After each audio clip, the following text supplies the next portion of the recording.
إلى الحبيب تميل. Yes ngono dunya biasa wae, pokoke urip wis biasa wae.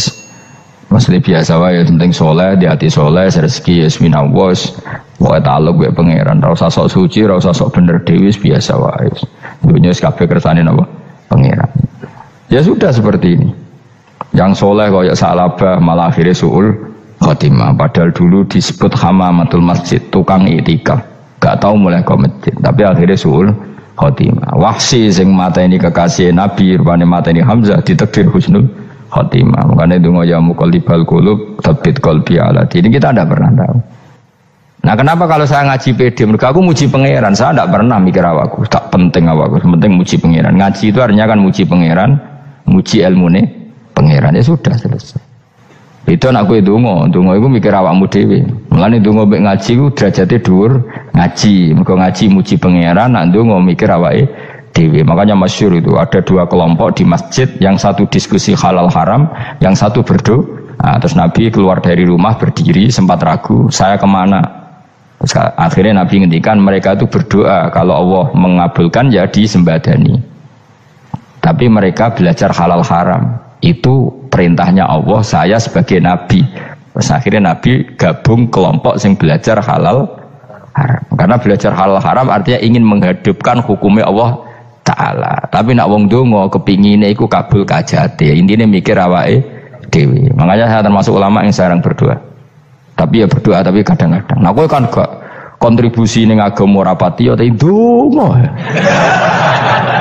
Oh dasar murahan. Ya tapi piye mulang ya ora payu. Jadi kadang-kadang kula dibantah. Lah jenengan mulangi payu Gus. Lah kula ora payu, donga-donga ngono. Ya tapi aku ngerti pangeran ra bakal nyembadani barno ra Gus. Pangeran ya paling sedikit sithik ngono cukup ngono. Kula termasuk orang yang enggak setuju ya kalau orang sholawatan terus berlebihan tapi khidmah ini Nabi kurang. Maksudnya gini loh, sholawatan berlebihan ya. Redaksi sholawat tentang Nabi itu kecil. Bukan sholawat jumlahnya enggak. Redaksi tentang Nabi itu kecil, sementara tentang keinginannya itu saya tidak suka. Saya suka sholawatan itu ya yang nyifati Nabi banyak, kemudian keinginannya kecil. Itu bagus. Kayak Ihya itu, kayak Ihya Abdul Hasan Asadili itu. Kalau dongo itu jaluke mau swidik paling baris paling terakhir. Misalnya gini, nahmaduka ya man huwa waladi la ilaha illa anta arrahmanur rahim, itu langsung in sampai nyifati Allah itu 99. Buar ngono nganti berkuras-kuras.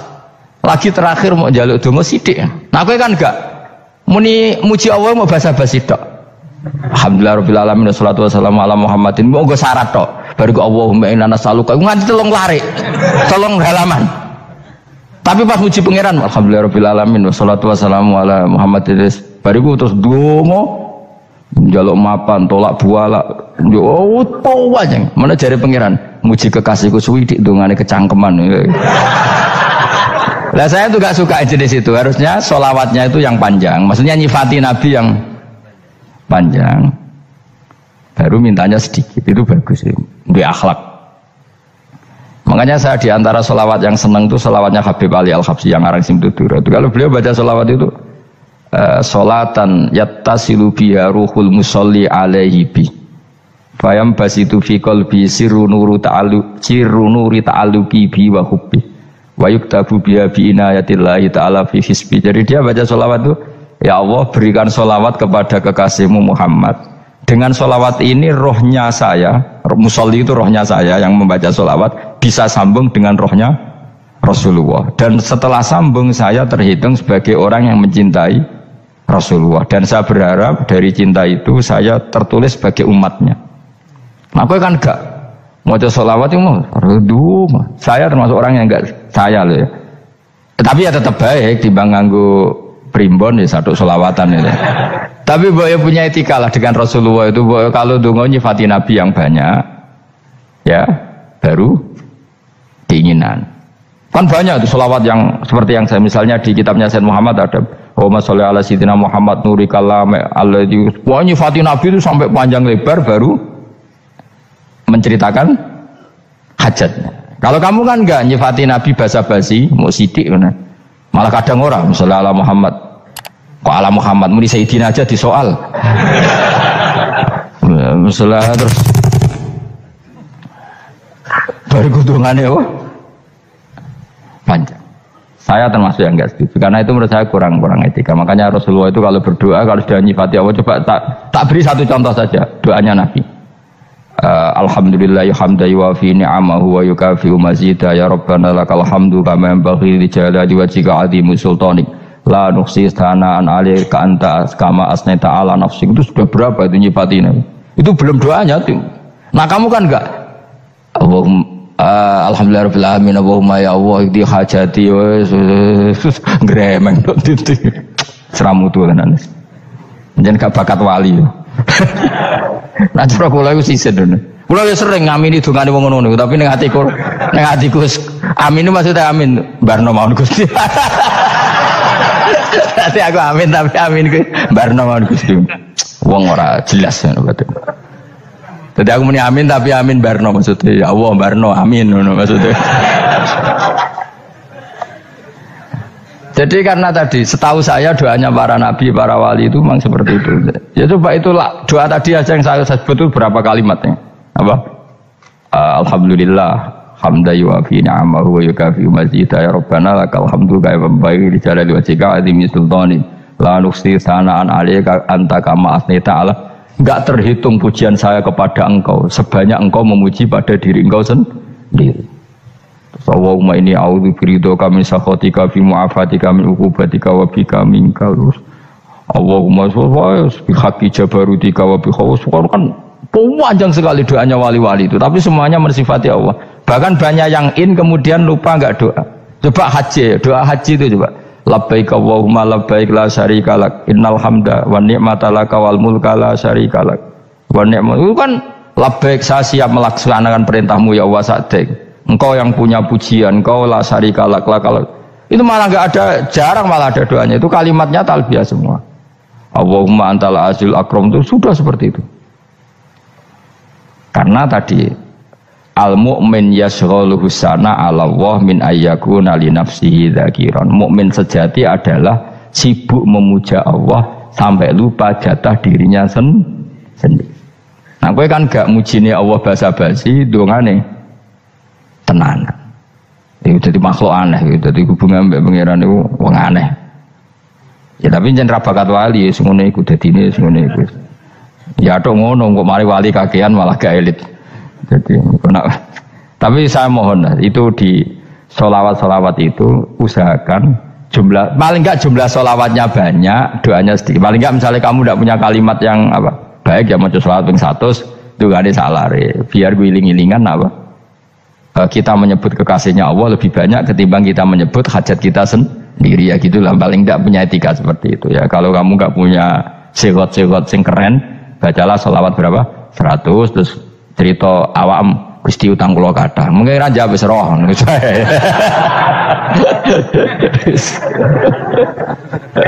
Tapi kan kita menyebut kekasihnya sampai 100, nyebut utang bisa. No cowok nyebut kekasih pisan, nyebut utangnya 100. Berarti yen sampeyan ditakoki pangeran, kowe nyebut kekasih wong pira pisan, nyebut utang 100 dasar rayu utang ngono mereka. Ya ada, saya termasuk orang yang nggak setuju tadi. Jadi kalau redaksi sholawat cari yang mujinya Nabi lebih lebih banyak, karena itu nanti lebih diridhoi Allah Taala. Coba Allah sendiri kalau nyebut nabinya itu hitung saja. Laqad ja'akum rasulun min anfusikum. Jadi rasulun min anfusikum, seorang rasul yang sejenis dengan kamu. Terus azizun, orangnya sangat terhormat. Alaihi ma'anitum, rasul ini siap menanggung apa yang kalian tidak mampu. Kowe ra bakat mlebu swarga baru kaya syafaate Nabi akhir mlebu swarga. Kowe ra kelar korban, Nabi tahu mengorbankan kita semua. Dokha Rasulullah bikabsaini, terus hada an ahli wa hada amman lam yudokhi min mati. Jenenge alihima anittum, Nabi menanggung apa yang kalian berat. Azizun, Nabi itu ali, terus harisun alaikum, Nabi sangat berkomitmen menyelamatkan kalian. Haris itu keinginan yang berlebihan, itu jenenge apa? Haris, kiai kuno namanya ini ngungseng, keinginan yang over. Nabi itu sangat berkeinginan kita ini maslahat. Terus bil mukminina raufur Allah yang zat yang super saja kalau nyebut nabinya nyifati sebanyak itu.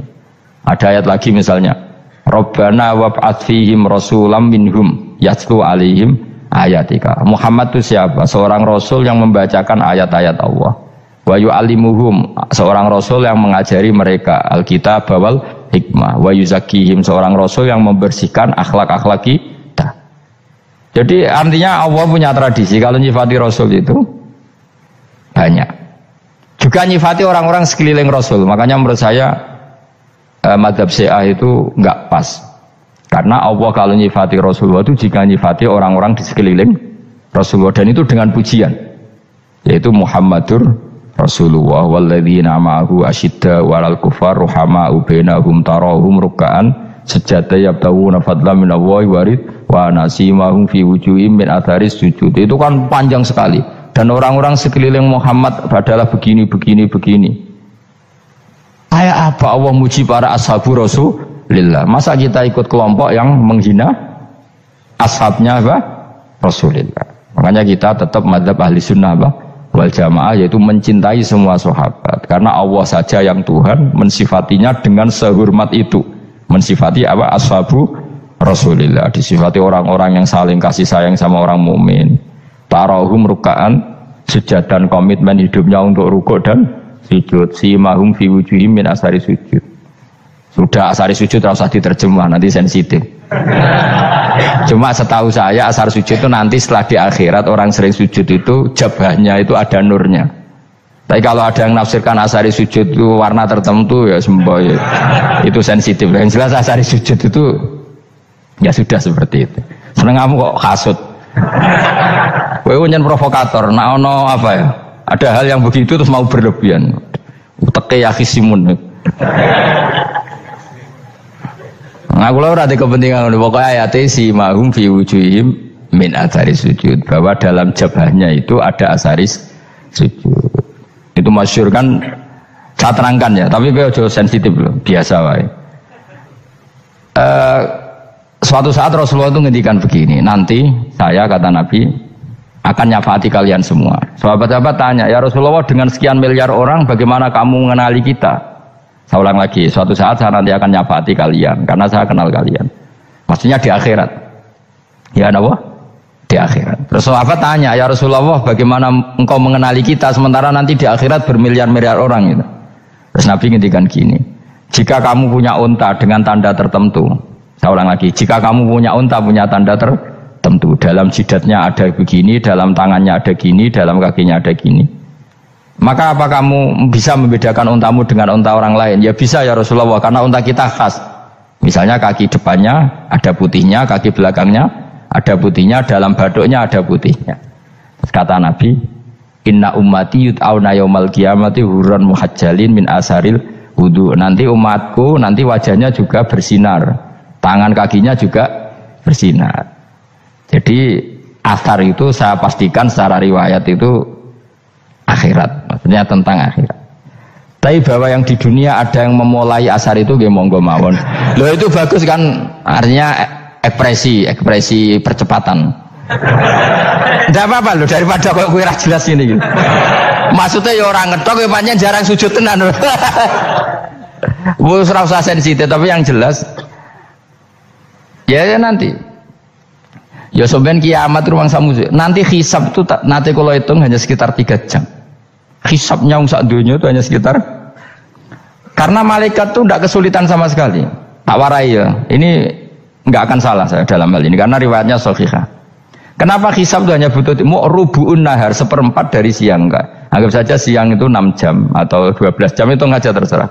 Kalau 12 paruhnya kan 6 ya. Seperti 1/4-nya berarti 3. Itu gini. Jadi nanti di mahsyar itu kan yauma tabyaddu wujuh wa taswaddu wujuh. Yaudah yang kafir itu gelap, hilang. Wajahnya, tubuhnya semuanya gelap. Yang mukmin itu semuanya terang. Jadi sudah yang tabyaddu wujuh wa taswaddu wujuh otomatis terus nyingkap. Terus pergerakannya itu delala yang tabyaddu wujuh itu ke kanan, yang taswaddu wujuh ke kiri. Maka kamu jangan punya sinar yang kelap-kelip, nanti kena bego yang karena nggak jelas tadi. Maka kamu harus sinarnya yang sejelas-jelasnya. Ghurran muhajjalin min asaril. Bila perlu nur kamu sampai menembus langit saat itu. Makanya ketika orang mukmin sudah nurnya ada di muka, ada di tangan, masih ngendikan Rabbana atmim lana nurona, karena takut masih kena bigo tadi. Karena kalau hanya wudhu tok, sikil tok kan, bayangkan di miliaran orang kan bisa agak kelihatan. Tapi kalau nurnya sampai nembus langit kan, itu siapa kok nurnya sampai, kan malaikat langsung tahu. Lani apal Quran, alim kan insya Allah nurnya itu. Sama zaman itu masih berdoa, Rabbana atmim lana, sempurnakan nur kami. Karena nanti identifikasi malaikat berdasar tadi, kalau ada nur berarti diletakkan ashabal yamin, kalau gak ada nur, ashabal shimal. Nah malaikat yang dibawa bigo itu kira-kira detail gak? Dugaan saya kalau kelap-kelip pasti kena shimal. Wah ini partai kiri, mesti kan.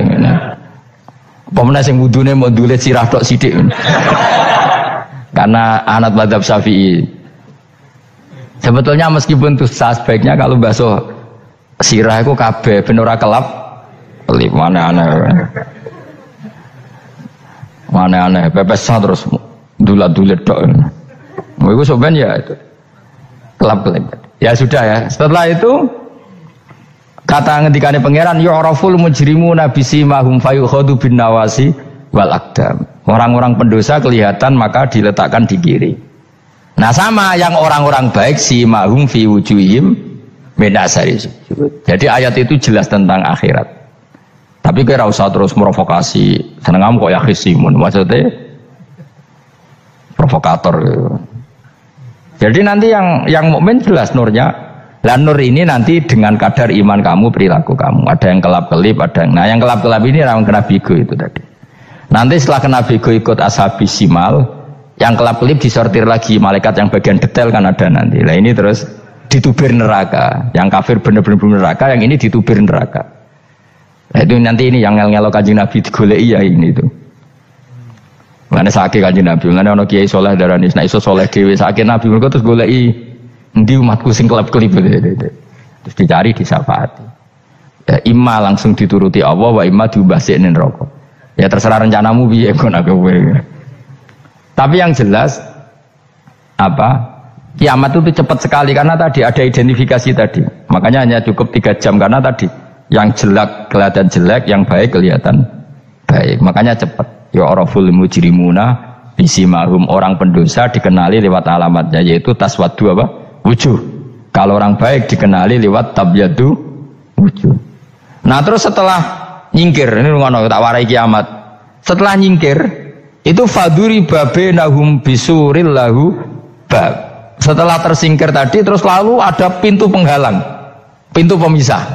Nah pintu pemisah tadi yang sisi kanan langsung jadi surga, yang sisi kiri jadi neraka. Itu disebut faduri babenahum bisuril lahu bab batinu fi rahmatu wa dhahiruhu min kibalihil adab. Yang pintu arah kanan otomatis wilayah surga, yang pintu kiri otomatis wilayah neraka. Nah problemnya ketika penutupan pintu itu dah yang kelap-kelip itu katut kemana ini yang makanya kamu jangan malok partai yang apa kelap-kelip yang nggak jelas itu koalisi kemana ya? Kalau partai besar kan iso nyalon presiden, partai kecil kan ikut mana ini kan? Sing sak ngisore 1%, 2% ini kan repot. Nah, coba misalnya nur kamu 2%, berarti gelap kamu kan 98%. Kira-kira malaikat mengkategorikan kemana coba? Ayo jawab. Gelap. Loh, kode semangat Pak. Padahal itu bagian dari kamu. Kalau satu tubuh itu sinarnya hanya 2%, kira-kira kategorinya itu partai gelap, partai terang. Kode semangat kok ada ini. Berarti kegaruk kemana? Kiri. Tapi bisa saja malaikat cara berpikir gini. Tapi kok ada cahayanya ya? Padahal kata Allah yang bercahaya ashabul yamin. Kan nggak ada bilang cahaya terang. Bisa saja malaikat alhamdulillah berpikir begitu. Ya nanti kita rayu saja supaya berpikir ini kan yang penting ada cahaya. Kan Allah tidak bilang terang apa kelap-kelip.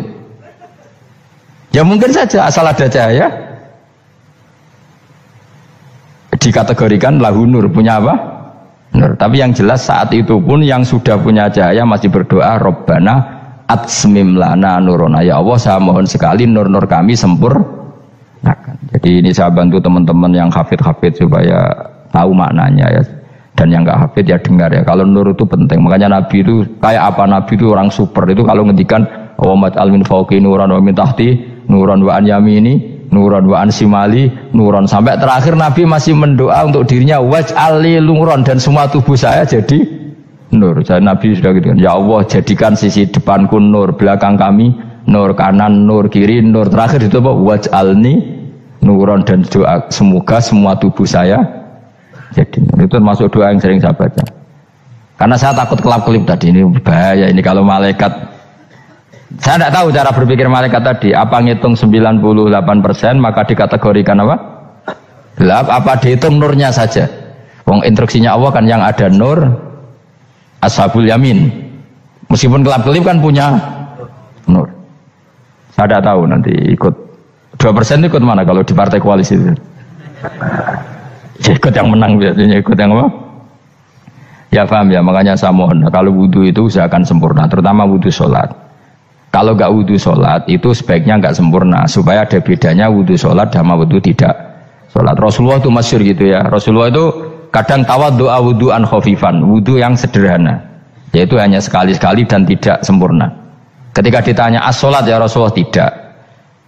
Misalnya saya habis makan mau tidur biasanya ya wudhu, tapi tentu tidak perlu sesempurna kayak wudhu sholat, biar ada bedanya. Rasulullah juga gitu, beberapa kali beliau wudhu tapi tidak sesempurna wudhunya untuk sholat. Masyhur itu di riwayat tawaddu'a wudhu'an khafifan duna wudhu'ihi lis sholat. Tapi kalau wudhu untuk sholat asbaghal wudhu, menyempurnakan wudhu. Jadi supaya ada bedanya wudhu sholat dan wudhu tidak sholat.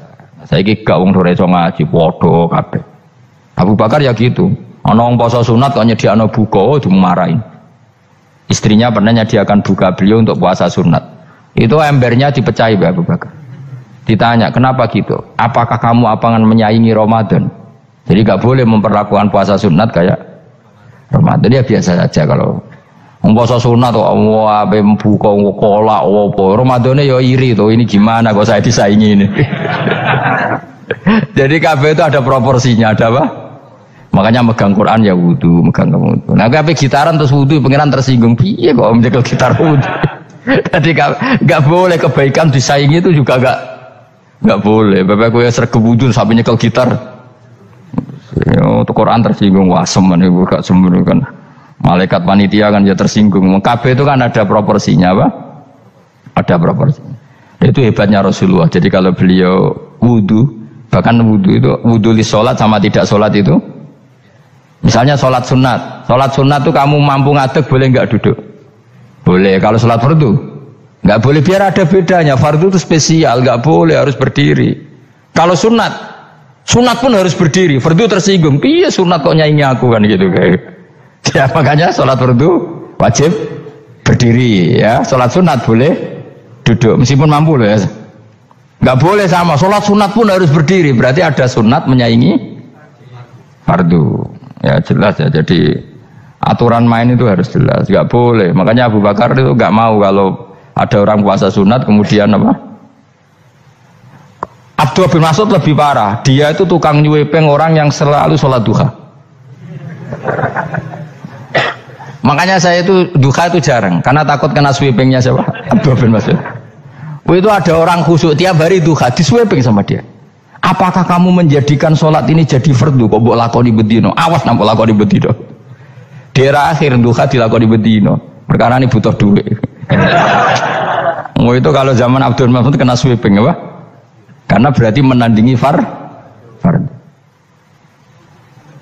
Yes, ora usah anut ilmu ku bahaya itu di sensitif. Cuma ini kan ilmu, tetap tak utarakan. Biar kamu tahu, nggak boleh fardu disaingi itu nggak. Coba kan banyak ketentuannya tadi. Contoh paling gampang itu apa? Kalau sholat fardu boleh, nggak boleh apa? Duduk. Sholat sunat boleh duduk.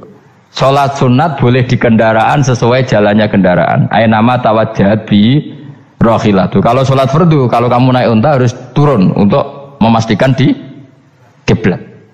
Jadi banyak sholat sunat kamu dalam keadaan najis sudah tidak boleh dilakukan. Kalau sholat fardu, Karena saking pentingnya fardu, meskipun dalam keadaan najis ya menemukan alat sesuci harus tetap sholat. Jenenge sholat dihormatil waktu. Karena nggak boleh fardu ditinggalkan. Meskipun nanti harus iadah. Karena nggak boleh mengalahkan fardu meskipun itu oleh najis. Jadi misalnya kamu pergi hanya bawa satu celana, kemudian di terminal atau apa kena najis, kena uyah sampean misalnya, kamu harus tetap wudu dan sholat. Karena nggak boleh fardu ditinggalkan. Meskipun nanti harus iadah. Karena sholat kamu tidak sempurna. Dalam keadaan celana kamu najis, boleh nggak sholat sunat? Oh nggak boleh.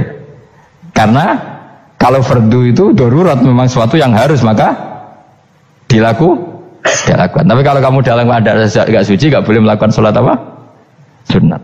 Karena fardu itu spesial apa? Spesial. Bun kalau terus nanya. Wamtazul yauma ayyuhal mujrimun. Ya, jadi orang mujrimun harus terpisah dari orang apa? Mukmin. Dan yang keharusan itu ketika di surga. Tapi kalau di dunia ya boleh muamalah boleh. Ya muamalah yang halal maksudnya.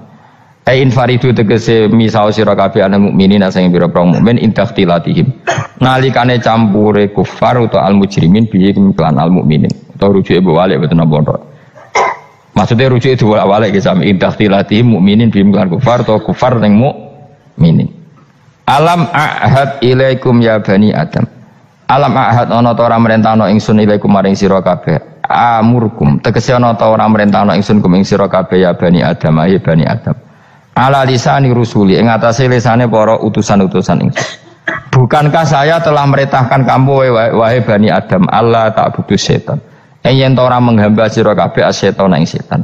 Ngendikane pangeran kowe ijek kanut setan cek nemen nih. Bukankah sudah saya perintahkan kamu tidak boleh diperbudak napa setan. Maknane la tutiu tegese aja taat sira kabeh ing setan. Inna sak temene setan laku maring sira kabeh aduun musuh mubinun kang jelas. Bayyinul adawati banget musuhane. Lah yo setan musuhmu kok malah mbok nut bocah kok sarap ngono. Karuan musuh kok di nut. Anut yo pangeran mergo Allah wali fid dunya wal akhirah. Wa ani buduni lan yen to nyembah sira kabeh ni ingsun. Wa anstune kelakuan budu nyembah sira kabeh ni ingsun wahidu tegese nglakoni tauhid sira kabeh. To mengesakno sira kabeh ni ingsun. Wa ati ulan taat sira kabeh ni ingsun. Harusnya kita hanya ibadah ning Allah Subhanahu wa taala karena Dia yang menciptakan kita, tempat kita kembali. Setan itu tidak siapa-siapa. Makhluk yang hina, yang lemah. Kok kowe malah taat. Taat yo ning gone zat sing super, sing gawe kita, sing memberi rezeki kita dan zat yang kita kembali. Hadza utawi iki maksudane taat ning Allah taala. Hadza ay al madkur min taatillah iku siratun ku dalan tariqun tegese dalan mustaqimun kan.